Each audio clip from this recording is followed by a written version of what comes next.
ostajamo na morju.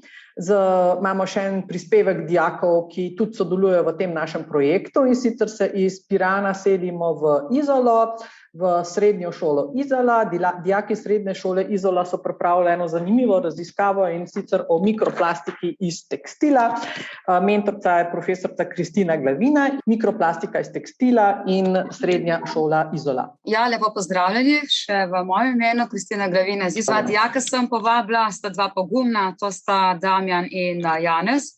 Tako da, ja, na naši šoli malo smo z zanimanjem spremljali te webinarje in malo sem iskala, kaj lahko mi tukaj na naši šoli pač s tem, kar imamo, in s čim lahko dijake privabim, da to plastiko, ki je zelo drobna, tudi konkretno vidimo, ker kot smo že prej poslušali, je velik problem v ozaveščanju to, da enostavno to ni vidno, in kot jaz večkrat poudarjam v razredu, česar se ne vidi, še ne moreš reči, da to ne obstaja, tako da smo si potem vzeli za vzorec prav tale vlakna, ki se tvorijo z razpadom oblačil. Torej, tega je ogromno in to je tisto, kar je našim očem skrito.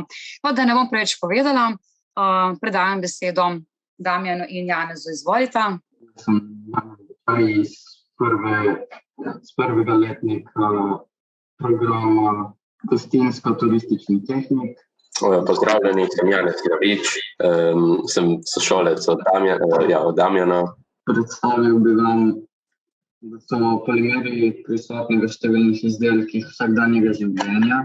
S tem oblačila niso nikakršna izjema. Tekstil je materiali iz naravnih ali umetno pridobljenih vlaken, ki so stkane v blago. Umetno delimo pa na tiste, ki so iz naravnih surovin, ter vlakne, ki so pridobljene iz sintetičnih. Umetna vlakna se pridobiva iz sintetičnih polimerov, ki imajo podobno strukturo kot naravna vlakna, lastnosti pa čisto drugačne.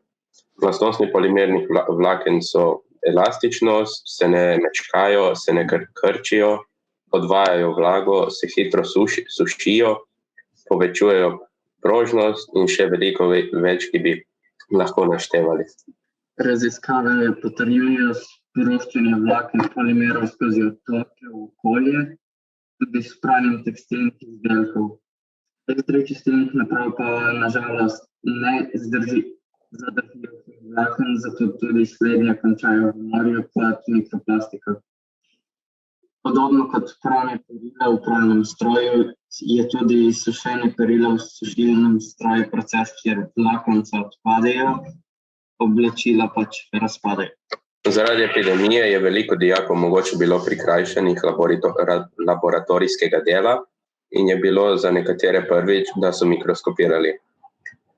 Po pouku smo se zbrali zato, da bi si ogledali vlakna bolj podrobno in izvedeli kaj več o mikroplastiki v tekstilu.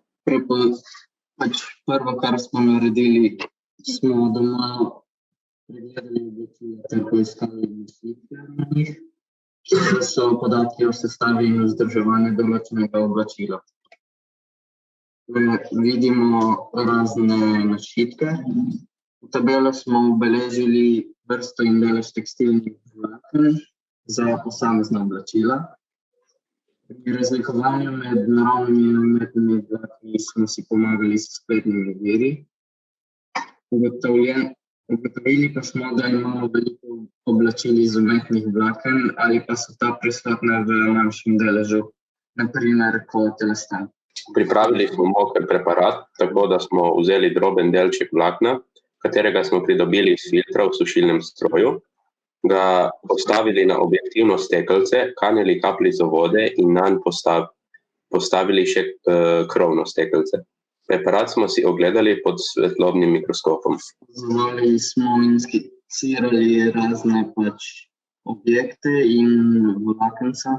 Tukaj na prvi slikici lahko vidimo, da so vlakenca različnih velikosti in barv. Na sredini pa lahko vidimo tudi nekaj zelenega, kar naj bi bil okrošek od zadrge ali pa od raznih napisov na oblačilu.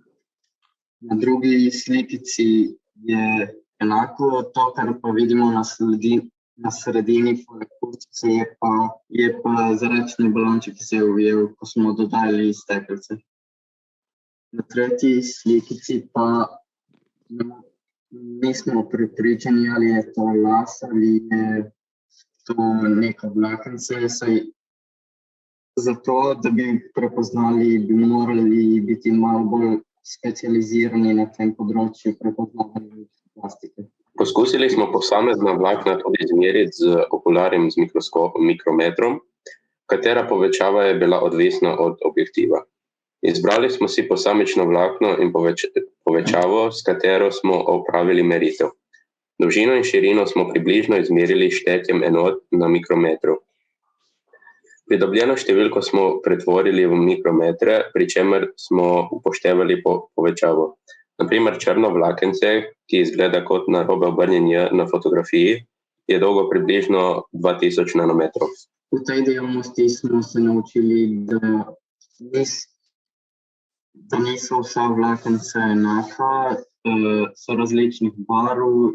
Prvič, ko smo gledali vlakence v tistem kupčku, smo videli vse, da je bilo sivo. Pričakovali smo, da bo tudi sivo vlakence, ampak smo ugotovili, da so različne, kot črna, rdeča, zelena in vse drugo. Na sliki je Likartova lestvica, katero smo dobili na delovnem listu ob mikroskopiranju. Ocenil bi jo z 2, saj sem izvedel nekaj več o mikroplastiki v tekstilu, ampak nisem izvedel, kako ločevati umetnih vlakenc od naravnih. Spremenil bi, drugače bi naredil tu, da bi imeli ločena vlakna, naravna in umetna, da bi videli razlike med njimi. Če je kakšna večja razlika med umetnim ali naravnim. Ja, mislim, da smo tukaj malo pri zaključku. Ali se motim, Damjan in Janez? Ja, tu z naše strani. Ja. Ok, torej to je to. In tako kot je Janez ostro zaključil, pol nekje so tudi se pokazali, kaj bi lahko spremenili, kakšni predlogi. Torej, kot smo enkrat že na enem webinarju videli, lahko bi recimo gledali samo, poliesterska vlakna. Če bi imeli kakšno majico, ki je iz 100% poliester, pa je malo smukali z robov ali pa tam, kjer bi lahko pridobili nekaj teh vlaken in potem ta vlakna gledali pod mikroskopom, ampak še vedno, tudi če bi imeli res to ločeno, smo še toliko laiki, da bi sami to malo težje ločevali. Tukaj verjetno bi pomagal obisk kakšnega boljšega laboratorija in verjetno s kakšno kemijsko analizo ali pa za tole metodo spektroskopije, ko smo prej gledali, bi lahko tudi natančneje določili, za katero vrsto polimera gre. Tukaj meni osebno je bilo pomembno, da so dijaki imeli izkušnjo mikroskopiranja. Kot ste prej slišali, 2 leti nam je COVID vzel, to za marsikoga pomenilo tudi na tisti šoli, kjer so bili, ker so oni zdaj prvi letnik, da mikroskopa sploh niso uporabljali, tako da je bila to vaja, ki je bila temu namenjena, da so dobili v roke orodje, ki poveča sliko in je to seveda svet, ki ga z našimi očmi ne vidimo in je vedno presenečenje, pa da so konkretno videli to mikroplastiko, o kateri govorimo. Tako da pa sem nazadnje zaključila, ko se nečesa lotimo, pa pridemo potem do nekih zaključkov. Pogosto se dogaja tudi predvsem v znanosti, da pridemo do novih vprašanj in tukaj potem se odpirajo nove poti in to se je nekaj podobnega zgodilo tudi nam. Tako da tukaj bi tudi sama zaključila. Hvala za vašo pozornost, hvala Janezu in hvala Damjanu. Če pa ima kdo kakšno vprašanje, kar izvolite. Hvala lepa dijakoma srednje šole Izola, pogumnemu Damjanu in Janezu in profesorici Kristini, ki tudi sicer zelo ves čas sodeluje v projektu od začetka do konca, tako da res hvala lepa vsem.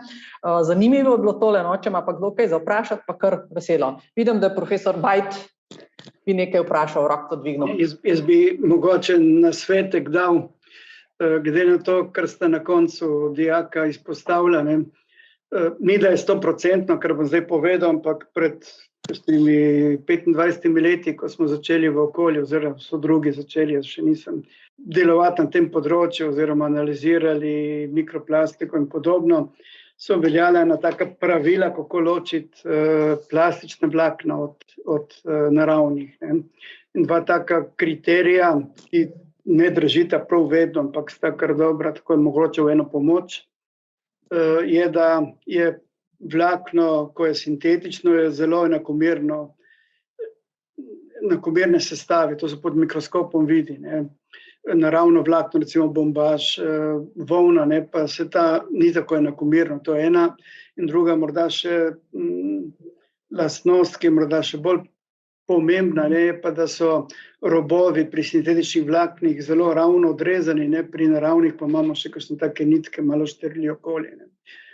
Kot pravi, ni to, da je 100%, ne, ampak kar drži, no, tako da mogoče za eno pomoč za bodoče, dokler ne prijete do kakšnih inštrumentov bolj konkretnih, ne, lahko tudi poskušate na ta način ločevati naravne pa sintetične vlakna, no. Zdaj, upam, da sem kaj pomagal, ne. Ja, super, hvala lepa. Na nekaj podobnega sem naletela na predstavitvi, sicer je tuje predavateljica, je pa res, da ona imela tam že elektronske mikroskope in se to malo boljše dalo videti.